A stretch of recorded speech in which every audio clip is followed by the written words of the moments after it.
आज खबरदार करता सवाल है कि क्या जम्मू कश्मीर विधानसभा में 370 को लेकर उठे सियासी घमासान का सियासी तूफान महाराष्ट्र चुनाव तक दिख सकता है, जिसकी शुरुआत हुई जब लेंगेट से विधायक खुर्शीद अहमद शेख ने सदन में आर्टिकल 370 की वापसी का बैनर लहराया।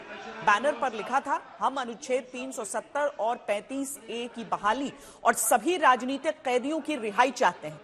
बीजेपी विधायकों ने इसका विरोध किया।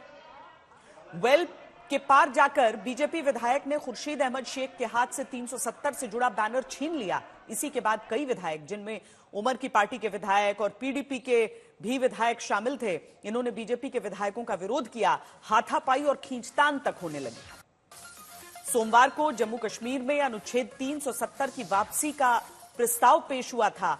आज उस पर तनातनी इतनी बढ़ गई कि हाथापाई की नौबत आ गई। दोनों पक्षों में धक्का मुक्की हुई। मार्शलों ने कई बीजेपी विधायकों को सदन से बाहर किया। 3 विधायक घायल हुए। हालांकि इसके बाद भी बीजेपी विधायक विशेष दर्जा प्रस्ताव वापस लो के नारे लगाते रहे। इस पर स्पीकर ने कहा कि ये विधानसभा है, मछली बाजार में। Please take your seats.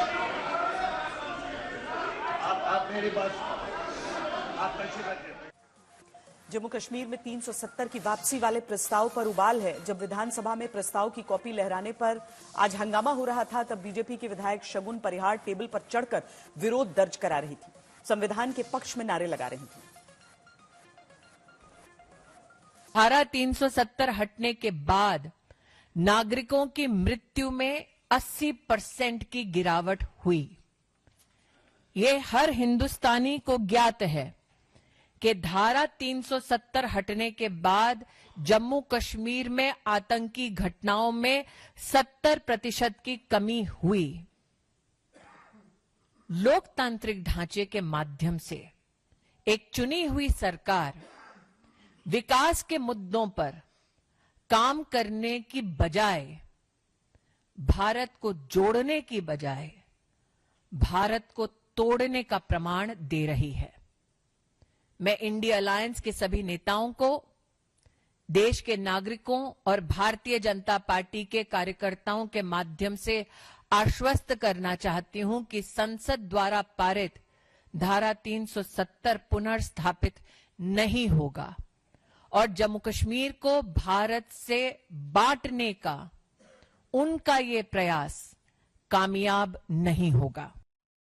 Congress party और नेशनल कॉन्फ्रेंस की सरकार ने जम्मू कश्मीर के अंदर पाकिस्तान के एजेंडे को, आतंकवादियों और अलगाववादियों के एजेंडे को दोबारा जिंदा करने की कोशिश और साजिश की है।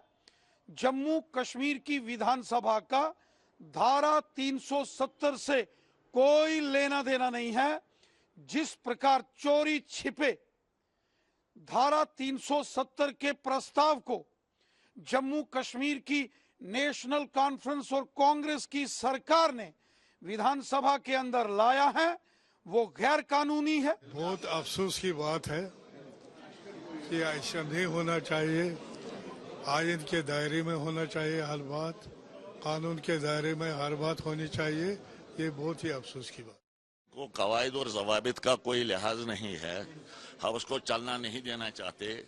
अपने जो उनके वोटर्स हैं उनके साथ ज्यादती कर रहे हैं, जिन्होंने यहाँ पर अवामी मसाइल को हल करने के लिए उन्हें भेजा था।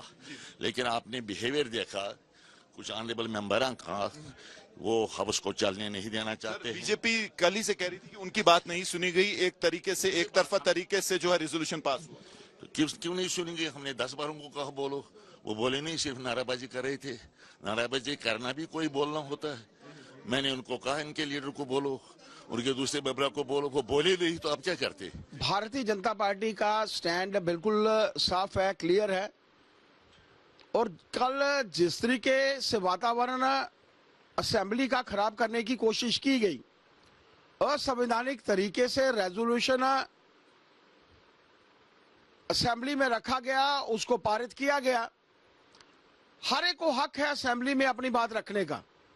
विधायकों ने, भारतीय जनता पार्टी के हमारे विधायकों ने अपनी बात जो थी वो सशक्त तरीके से रखने की कोशिश की, वेल में गए, लेकिन बगैर डिस्कशन के बिल जो था वो पारित किया गया।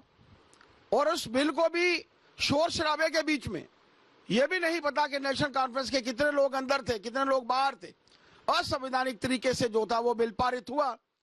जो हम लोग हैं जो हिंदुस्तान को मजबूत करना चाहते हैं, ये हम लोग हैं जो भारत माता को मजबूत करना चाहते हैं। ये वो लोग हैं जो ना भारत माता के, ना देश के, ना किसी और के, ये सिर्फ अपने आप के। हमने लोगों के हित की बात किया है मेरे भाई, हमने अपने बात नहीं की, अपने व्यापार की बात नहीं की, अपने हक की बात नहीं। हमने बेरोजगार बच्चों के रोजगार की बात की है, हमने हॉस्पिटलों का बात की है, हमने एजुकेशन सिस्टम पे बात की है, हमने टूरिज्म पे बात की है, हमने इंडस्ट्री पे बात की है। ये सिर्फ अपनी कुर्सी चलाने की बात करें, लेकिन लोग इनको जवाब देंगे। प्रोटेस्ट करना राइट है, पोस्टर दिखाना राइट है, असेंबली के बाहर प्रोटेस्ट करना, प्रोटेस्ट पे बैठ जाना, धरना देना अच्छी बात है, क्योंकि वो एक डेमोक्रेटिक प्रोसेस है। असेंबली के अंदर जिस वक्त कोई प्रोटेस्ट करता है तो उसके भी कुछ नियम हैं। अगर आप डेस्क के ऊपर चढ़ जाते हैं या वेल में जाते हैं तो वो भी प्रोटेस्ट ही होता है, लेकिन अगर आप डेस्क के ऊपर चल के एक दूसरे को हाथापाई की तरफ जाएंगे तो ये किसी एमएलए का काम नहीं है, वो एमएलए हो नहीं सकता। अब चूंकि एमएलए जो हैं ये कुछ पहली दफा बने हैं तो वो उनको अपनी उसमें रहना चाहिए, और हाउस के अंदर जो ज़ाब्ते होते हैं, कानून होते हैं, रूल्स बने होते हैं, उनके तहत चलाना होता है। और अगर वो ज्यादती करते हैं तो फिर उसके बगैर कोई चारा नहीं होता है कि उनको मार्शल आउट किया जाता है। जो कमिटमेंट जो नेशनल कॉन्फ्रेंस ने इलेक्शन के दौरान की थी, उसके जो वादे हैं उसको किस तरीके से वो पूरा करेंगे उसके ऊपर चर्चा होनी थी।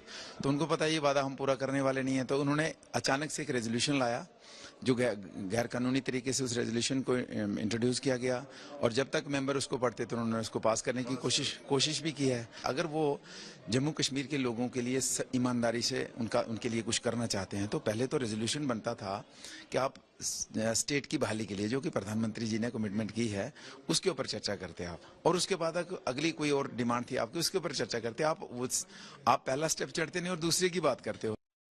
अब जम्मू कश्मीर का माहौल ख़राब करना चाहती है, और विशेष करके ये विडम्बना तो ये है कि जिस प्रकार से स्पीकर नेशनल कॉन्फ्रेंस के एजेंट के रूप में वहाँ पर काम कर रहे हैं, उससे माहौल ख़राब हुआ। कल भी सरकार की तरफ से जो सप्लीमेंट्री एजेंडा था, जो कि एजेंडे के बीच में नहीं था, उसको ला करके तो वहाँ पर प्रस्ताव जो कहा गया उसमें माहौल ख़राब हुआ। तो उसके बाद ही ये जो स्पीकर ने भी ध्वनि मत से, जब कांग्रेस का कोई रुख स्पष्ट नहीं था, वो अपनी सीट्स पर बैठे थे, तो इस प्रकार का ध्वनि मत से जो पास करने का, उसके बाद स्थितियां बिगड़ी। और आज भी जिस प्रकार से इन्होंने बीजेपी के विधायकों को मार्शल द्वारा ये गुंडागर्दी का एक परिचय दिया है, वो भी असहनीय है।